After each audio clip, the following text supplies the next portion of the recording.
Hello everyone. So in today's film, I'm not going to be bringing you a makeup tutorial.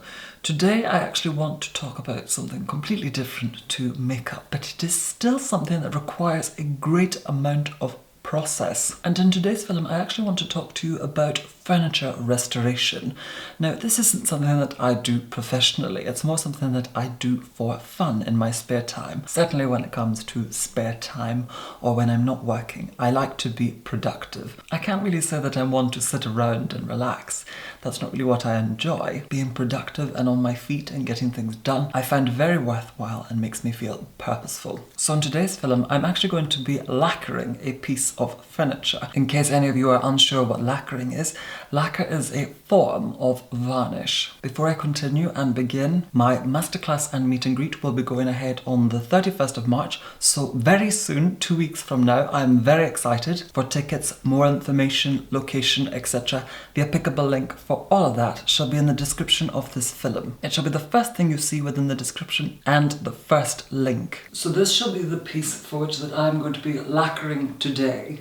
It is a table that I purchased probably about 1 or 2 years ago. It was actually just around Christmas time. My sister and I had gone out for a day in London and I don't know how, I do tend to sort of be able to sniff out antiques. Certainly if you have been given a nose as large as mine, you should surely have a very acute sense of smell. I found this table in a second-hand furniture shop. This shop was full of many discarded antiques and reproduction pieces. This isn't an antique, it is a reproduction. For those of you who do not know what a reproduction is it's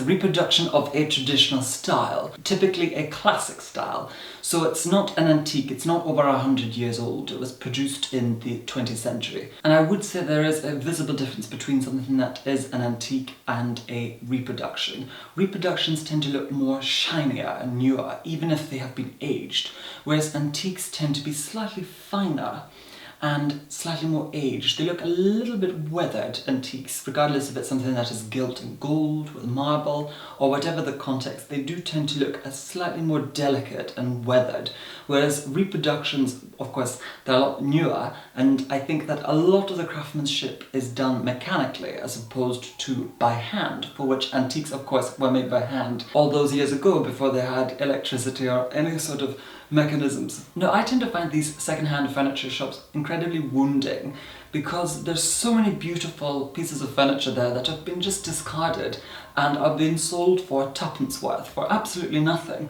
And I think it's such a great shame because one thing I find very wounding and very difficult to understand is a disregard for beauty. I think with a lot of more classic styles and a lot of pieces of furniture, regardless of where they came from in the world, you can see throughout history that mankind would take everyday materials and craft them into awe-inspiring things. That I consider luxury. That I consider marvellous. I find it fascinating. And I absolutely love old furniture.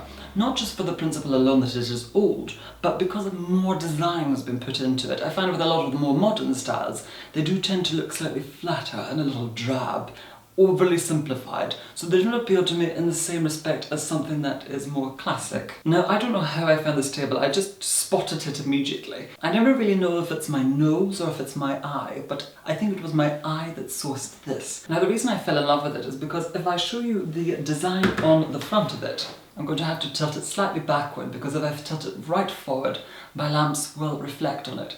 So when I bought this, I absolutely fell in love with the design. I love the shape of it. I absolutely loved the octagon effect where it's pinched and bulbous in certain areas. On one side it'll be bulbous, as you can see, and other places it'll be pinched. So I absolutely fell in love with the style. It also has inlaid wood. It really reminded me of a captain's wheel, or ships, or pirate ships. Of course, I was born and raised in the Outer Hebrides of northwest Scotland, and I also have a family that has a history of fishery, fish curing, as well as retailing furniture. So I really fell in love with it immediately as I saw it, even though it was very scruffy when I first bought it, and it was a bit dirty, and it had these ghastly little cast wheels that someone had stuck on at some other point during time. But I really loved it, and I thought, if I polish this up, it'll look absolutely marvellous. So that's exactly what I did. So I saw it, I approached the sales assistant and I said, I will happily take this. I negotiated a price and I took it for £50, which I think was quite reasonable. And one of the reasons that I wanted to make this film today is because even though my channel is very beauty based and predominantly about makeup and cosmetics, I think that refinement and enhancing one's self also is about enhancing one's surrounds, and learning the processes and how we can make things better is very useful in life. Now, I've already began varnishing this, and I've used lacquer to do so. So when I purchased it, first of all, it had a very crude coat of polyurethane, I would presume, all over it. It wasn't very nice looking. So I decided, no, it has to go. It has to be smoothed down. And of course, somebody, I don't know if you'll be able to see on the inside, somebody had been painting it with some sort of ghastly jade colour at an earlier date. That had to go as well. So I removed all of what was an eyesore on the outside of it. I don't really mind whatever has been on the inside, that's not really a concern. It's not going to be seen to many an eye unless it's the cat. So I first of all used steel wool. Some people would probably disagree with using steel wool to take off varnish, first of all. I personally do not like the stuff, and of course you wouldn't need as much of it as this, you'd probably only need a little bit of this to do the whole thing. But I really used it just to really take out a great amount of the varnish without having to go in with a sandpaper at that point. So it was very effective for that, but I personally really dislike this stuff. It is literally wire, so I would suggest that you use protective gloves unless your hands are quite hard. And to remove what was left of the varnish, I then went in with 400 grit sandpaper and I took off the last remaining parts of the varnish. Some of it was still there and I just smoothed it down. I just wanted to make it as smooth and even as possible because a lot of the wood's grain was present, and of course it was very old and mistreated, so a lot of texture and a lot of unevenness everywhere. Not so much on the top, but certainly everywhere else. Now, the reason that I picked lacquer instead of shellac is also another form of varnish, or polyurethane, or epoxy, or boat varnish. Lacquer is a marvellous varnish. It has been used a lot in Chinese furniture making, when you see a lot of these ancient Chinese styles, and certainly from other parts of Asia, where the furniture is like glass, it's like a mirror, it's marvellous. They sometimes use shellac, but they do tend to use lacquer. And lacquer is one of those marvellous varnishes because you can actually go on top of it without having to sand in between each coat.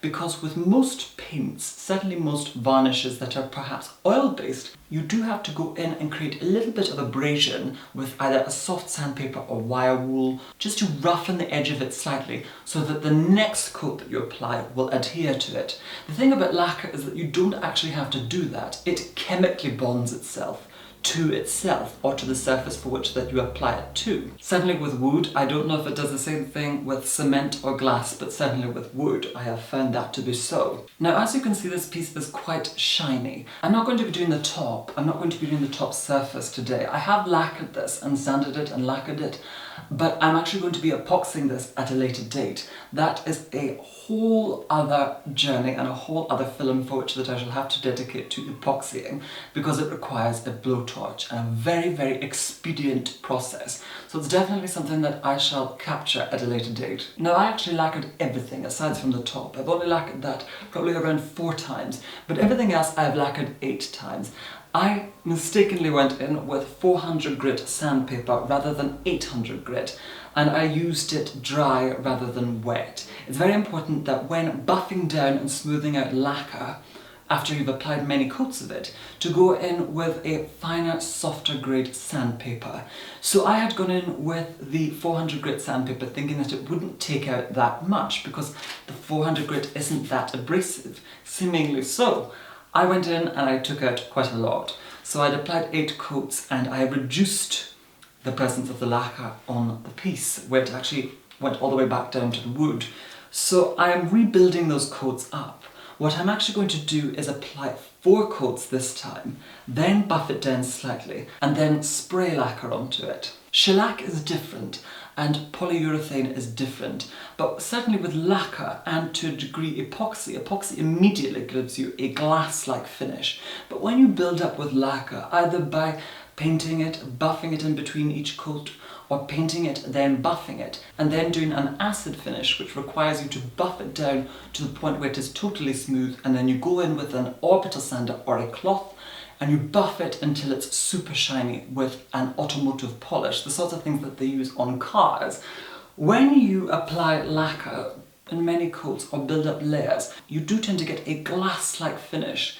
All these very luxury, high-quality pieces of furniture that you do tend to see always have that glass-like finish. It is typically lacquer that they use, and they typically spray the lacquer on in the kinds of facilities where you can spray it, and it's very, very hot, so you can spray a coat, very fine, thin coat, another coat, another coat, and another coat until it is totally coated and then left to cure. That is not how I'm going to be doing this. I shall be lacquering this by hand. However, once I get to the fourth coat, I shall be going in and spraying it. When you're layering and layering the lacquer, you notice it starts to look a little bit like orange peel. That is when you go in and wet sand, but it must be the whole thing that you wet sand. It must be everything so that you get it really, really smooth. And what I mean by wet sanding is that you wet down the piece, usually with water, and the water can be soapy as the soap acts as a lubricant. And then you sand it down with a very fine grit sandpaper. This is 120 sandpaper. I have 120. I also have 2000, 2005, 3000, 3005, where it gets a lot finer, which is great for just really, really smoothing down the surface. You are in a sense buffing. It's just like when you buff the nails and you start to keep on buffing and you go down the grits, so it goes from being the hard file to a softer file to an even softer file to an even softer file, to the point where you're almost rubbing just like a soft piece of plastic on it. It is simply a process of polishing. So when you are doing any form of lacquering or paintwork or varnishing, I thoroughly suggest that you put down a dust sheet or something protective over the area for which you're working in. I would also strictly recommend that you operate with a window open and have ventilation and air circulating when working with chemicals, certainly lacquer, as there are components that can be toxic to human beings. Now, because I'm not going to be lacquering the top today, I'm actually going to flip the table round and just work on the legs and work on it from upside down, because I'm not interested in lacquering the top, as I intend to epoxy that. I shall be lacquering the legs and the sides. And I'm going to elevate the table slightly using a case with a tea towel on top of it, just to ensure that there is no abrasion from the case onto the table, and vice versa. It's actually a tea towel that my mother gifted me when I left home. I don't think she'd be too happy to find out what I'm using it for. Although I can't really say it's my style, so it's not really a loss. Now, this lacquer is by a company called Polyvine.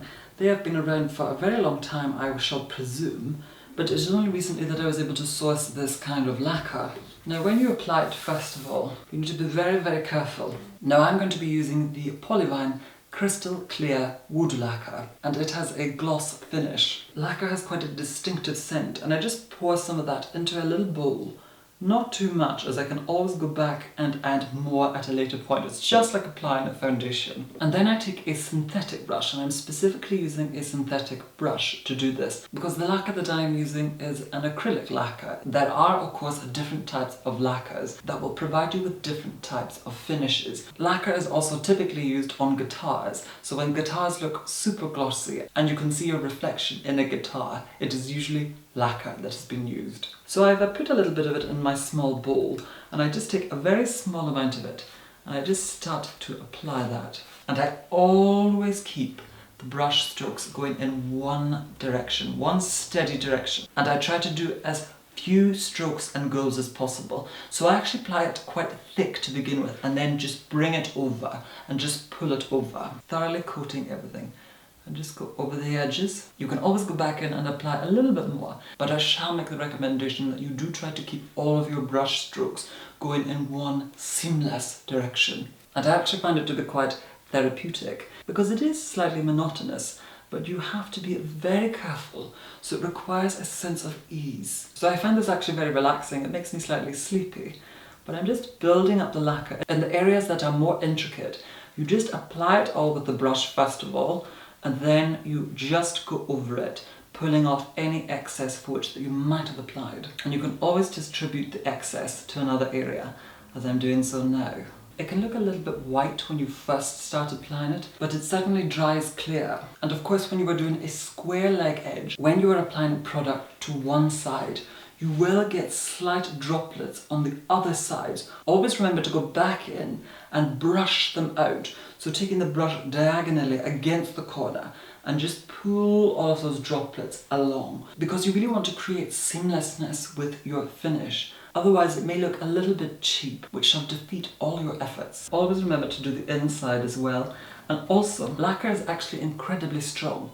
For when I first purchased this table, it was incredibly creaky, but then when I started to lacquer it and I would go into all the little joints with the lacquer, it started to harden up and it was no longer creaking as much and it didn't feel as sugary. So lacquer is actually incredibly strong. Lacquer, of course, is also incredibly underrated. In my opinion, seldom humble. Now I'm having to actually work quite quickly with this. Because I'm in my studio and there are so many lamps, it gets quite warm quite quickly. Lacquer, of course, responds to heat. It dries down in the warmth. Now I know some of you are probably thinking, goodness gracious, what on earth are you doing? It looks awful. But the idea of this is not to create a final, flawless finish in the first application. The idea is that you build up in layers and then file it down.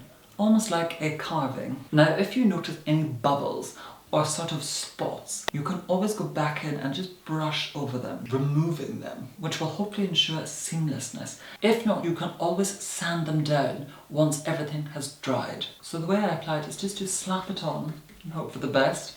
But I put on a thick layer first of all, and then I brushed through, just so that we ensure a really seamless, even coat. And it really is quite simple. You just have to build it up in a very thin layer. If you apply it too thickly, it clumps and it doesn't look so great. And of course, it doesn't take very long to do. I'm almost finished. So you just go back over any areas that might need a little touch up just whilst it's drying. And of course, if there are any areas where you see it bulging, or if there's too much of it, or if it's drooping or dropping, you can always go in and skim over the area very lightly, just to bring everything back into its formation as it dries.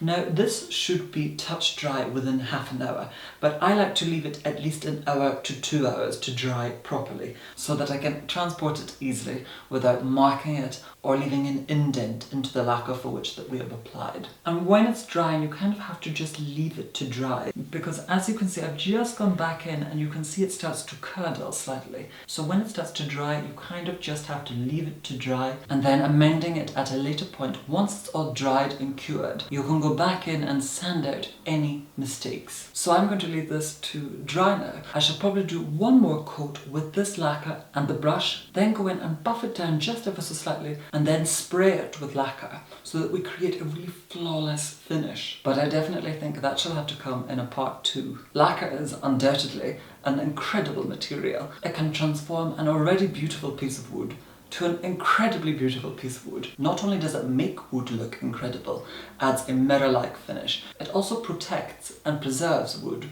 And I will also state that it is very important to clean your brushes after using them with lacquer, or place them in water or white spirits just to loosen the product. I'm now going to go and clean the lacquer out of this brush just by using water. It's quite simple. It will react to water and I'll be able to clean this brush with water alone. So that more or less completes today's film. This has simply been a showcase of the process forge that I use when lacquering, and of course it is only part of the process. I shall be sharing the rest of the process at a later point. But I definitely think that if you are somebody that is wishing to lacquer either a new piece of furniture or an old piece of furniture or anything, if you're wanting to use lacquer or varnish, definitely do your research and look around to find out what is and what isn't the best option for what you are trying to create and what you are trying to accomplish. I have previously spoken in the past about my own carpentry and my own carpentry work, and I definitely very much like the prospect of creating a film